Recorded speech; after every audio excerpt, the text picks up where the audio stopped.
안녕하세요, 주세현TV입니다. 오늘 엔벨로프에 대해서 알아보도록 하겠습니다. 엔벨로프라는 것은 중심선과 저항선 그리고 지지선을 가지고 있습니다. 저항선은 빨간색으로 표시를 했고요, 지지선은 파란색으로 표시를 했습니다. 그리고 중심선은 주황색으로 표시가 되어 있죠. 이런 패턴의 차트에서는 상당한 골파기를 하고 작은 우물형, 또다시 작은 우물형, 작은 우물형, 그리고 골파기, 그리고 급등 나옵니다. 이런 상황에서 크게 보면 이렇게 큰 우물형을 만들죠. 이런 부분에서 접근 포인트하고 매도 포인트를 한번 알아보도록 하겠습니다.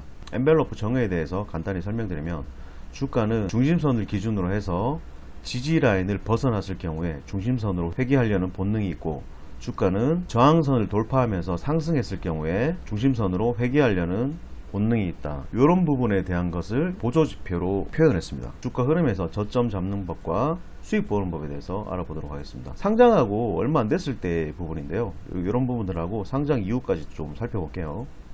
지금 주가가 계속 하락합니다. 지금 지지 라인을 데드 크로스 했죠. 여기 다시 중심선으로 다시 갔는데 다시 데드 크로스 합니다. 그리고 지지 라인을 또 벗어납니다. 그리고 바닥을 찍었습니다. 여기 바닥 찍고 다시 급반등 하면서 저항선을 또 골든 크로스 하면서 상승합니다. 이런 지점에서 이제 접근을 하는 거죠. 바닥 지점이 매수 포인트다라고 하는데, 그런 부분보다 중심선으로 가까이 가고, 그리고 어느 정도 중심선을 돌파한 캔들들이 조금 연속으로 이어지는 부분, 이런 부분에 접근해서 수익을 내고, 여기서 매도 포인트는 저항선을 뚫고 올라갔다가 저항선을 데드크로스한 지점, 이런 부분들 매도 포인트로 잡으시면 됩니다. 지금 중심선을 기준으로 해서 캔들들이 데드크로스 난 상태죠. 지지선은 어느 정도 지지하면서 조금씩 이렇게 움직여주고 있는데, 예전 바닥 지점까지 내려갔다가 여기서 다시 반등하면서 중심선을 골든크로스 합니다. 이런 지점들부터 접근하시면 돼요. 저항선을 뚫고 날아가서 다시 저항선을 데드크로스 하는 지점, 이런 지점에서 수익을 낸다는 그런 부분이죠. 히스토리 차트 좀 더 볼게요. 항상 말씀드리지만 보조지표는 참고사항입니다. 전 저점들을 체크를 하고 접근을 해라 라고 항상 말씀드리고 있고요. 그 종목이 저평가 우량주다 라고 말씀드리고 있습니다.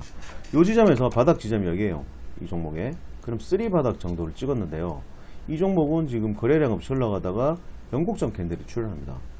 여기서부터 접근을 하냐 라고 봤을 때 아직은 이제 흐름들을 조금 더 봐야 됩니다. 공중심선을, 주가가 흐름이 요 안에서 움직이고 있는데요, 여기서 저항선을 살짝 돌파했다가 좀 밀렸습니다. 지켜보는 거죠. 지켜보다가 여기도 다시 저항선을 살짝 돌파하고, 이런 흐름들 지켜보는 거예요. 계속 지켜보다가 저항선을 돌파하고 다시 돌파하는 지점, 이런 지점부터 접근을 하시면 되죠. 그 이후에 다시 저항선을 데드크로스 하는데 거래량이 없어요. 거래량이 없는 부분들은 조금 더 홀딩해 보면서 분할 매수 접근하고, 조금 더 보면서 저항선을 다시 돌파하고 이런 부분들이 보여집니다. 이럴 때 저항선을 타고 가는지, 급등하고 나서 내가 만약에 바닥에서 매수를 했습니다. 그럼 거래량이 없고 대량 거래 터지는 지점들을 계속 관찰하다가 파동들을 보는 거죠. 여기서 매집 파동이 나왔고, 그러면 여기가 거래량 터뜨리면서 1차 파동이겠구나 정도 생각하고, 거래량 좀 더 수반한 2차 파동, 3차 파동까지 계속 저항선을 뚫고 날아가고 있습니다. 그리고 나서 데드 크로스 나는 지점, 이런 지점 있죠. 여기서 매도 포인트로 잡으면 된다. 이게 이제 엔벨로프에 대한 부분들입니다. 좀 이해되셨나요? 다른 종목 한 종목부터 보겠습니다. 네, 예전에 영상에서 설명드렸던 서한기계공업이죠. 엔벨로프로 해서 최근에 매수 타점과 매도 타점을 한번 알아보도록 하겠습니다. 항상 종목은 바닥을 체크해라 라고 말씀드리고 있고요. 현재 지금 바닥 지점이 이 정도 지점을 지지하는 듯한 흐름이죠. 여기 쌍바닥도 만들었고요. 그럼 여기서 매수 타점을 어떻게 잡을까? 지금 매집봉이 이제 출현을 하고 저항선을 돌파한 캔들들이 나오고 있습니다. 근데 거래량 없이 또 내려가고 또 돌파하는 캔들 좀 지켜보는데 아직까지 저항선을 돌파하지 못했어요. 여기서 1차 파동이 나오면서 저항선을 강하게 돌파합니다. 이런 지점부터 이제 접근을 한번 해보는 거죠. 엔벨로프로 매매를 한다면요, 이런 지점에 접근을 해서 조금 더 담아가다 보면 거래량 없이 내려갈 때 분할 매수로 담고 이제 수익 낼 수 있는 이런 부분들이 될 수가 있습니다. 아직은 데드 크로스 난 상태가 아니에요. 그렇다면 여기가 이제 1차 파동이고 2차 파동이라고 제가 말씀드렸었는데, 아직 저항선을 데드 크로스 나지 않았다면 여기를 좀 지지해 주거나, 중심선이 이렇게 올라가겠죠. 그럼 중심선까지 닿고 여기서 지지를 해주면서 또 저항선을 뚫고 날아갈 수 있겠죠. 그럼 여기 3차 파동이 될 겁니다.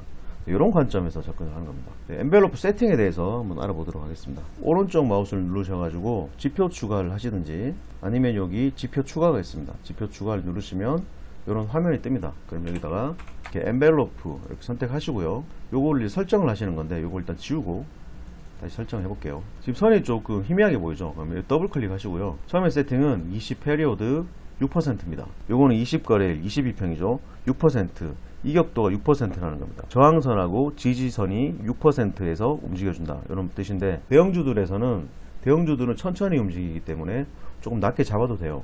6%에서 뭐 7.5%, 8% 그 사이로 잡으시면 되는데, 중소형주들 있죠.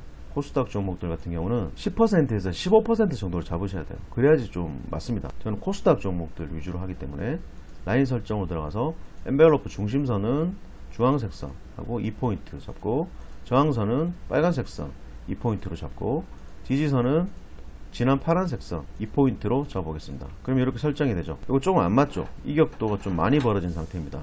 급등주에서는 안 맞을 수가 있어요. 천천히 상승하는 부분에서는 좀 맞는 부분들이 있는데, 막 급등하는 경우들 있죠. 이런 부분들에서는 좀 안 맞습니다. 그러면 이격도를 조금 더 늘려볼 수도 있겠죠. 한 14 정도로 해서 늘려보면 이 정도 선이 나옵니다. 그래도 여기서부터 여기까지 이격도가 생기는데, 고점에서 여기까지 마이너스 퍼센트가 거의 18%예요. 이런 부분들은 단순히 엔벨로프를 보고 매매를 하는 것보다, 항상 말씀드렸다시피 꼭대기에서 윗골이라는 장대 음봉이 나오는 부분에서는 매도를 쳐라 라고 말씀을 드리고 있죠. 그러면 엔벨로프보다 효율적인 매도가 가능하겠습니다. 보조지표는 단순히 보조지표입니다. 이런 것들은 참고사항으로 같이 보시면 더 효율적일 수가 있습니다. 이때까지 말씀드렸던 여러가지 보조지표들을 모두 참고해서 어느 정도 수렴이 되는 부분에서 설득력 있는 타점들을 잡아가는 겁니다. 매수 타점과 매도 타점들을요. 엔벨로프는 이렇게 활용을 한다 정도로 아시면 될 거고요. 주식을 공부하실 때는 이런 부분들을 다 활용해 보시면 아주 재미있습니다. 단순히 매수 매도를 하고 내가 손실이냐 아니면 수익이냐 이런 부분을 따지는 것보다, 이런 여러가지 부분들을 접목해서 활용해 보고 주식을 이해를 하고 알아가는 과정들이 생기면 내가 주식에서 더 흥미를 느낄 수가 있고, 패턴의 공부들을 익혀 나가시면 주식을 투자하는데 많은 도움이 되실 것 같습니다. 네, 오늘 영상은 여기서 마치겠습니다. 구독, 좋아요, 알림 설정은 사랑입니다. 감사합니다.